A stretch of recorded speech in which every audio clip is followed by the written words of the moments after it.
Hey guys, it's the Nerdy Movie Guy. So here I'm going to talk about, in Disneyland, Star Wars, the Millennium Falcon. I forget what the name's called. I can't remember the names of these rides, you guys. All I'm doing is I'm calling the ride by the movie. That's what I remember. So I went on the Millennium Falcon, and I remember I got to check this ride out in Florida a few years ago, and it was a super long line. I remember waiting probably about a couple hours. It was in the middle of summer. Scorching. So the experience was very different this time, going in October, and it was much cooler.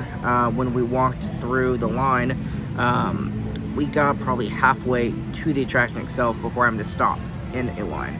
So it was pretty cool getting to skip a lot of what would have been a line. So it wasn't too bad, and it was really cool. When you get on the Falcon, there's a few different sections, whether you're working on the engines or you're shooting or you're getting to fly the Falcon. Now, my memory could be stupid, but a few years ago when I went on the Falcon, it was during COVID times. I was with two other people, and we got to choose which section of the Falcon we wanted to partake in.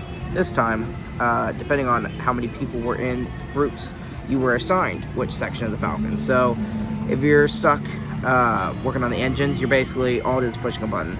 That could be super boring, ruin the experience if you're with your kids and you just want to fly the Falcon and you're just pushing a button watching the ride.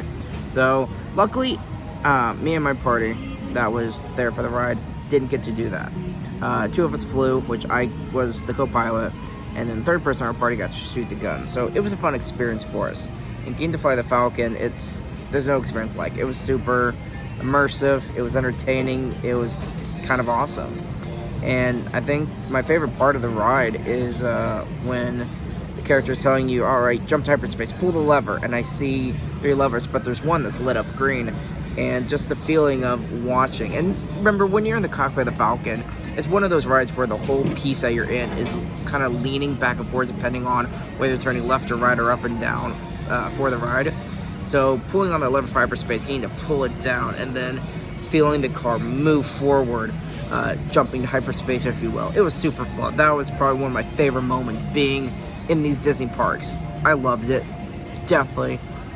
If not my favorite moment, that is definitely one of my favorite moments being in the parks. So that was super fun. So this ride is awesome. There's familiar characters from the TV series, from the movies. The line has all kinds of stuff. There's droids, there's speeders, there's stormtrooper blasters, stormtrooper helmets. There's just a familiar... there's just a lot of nostalgic pieces to the props and the setup for this ride, and it's made it more fun.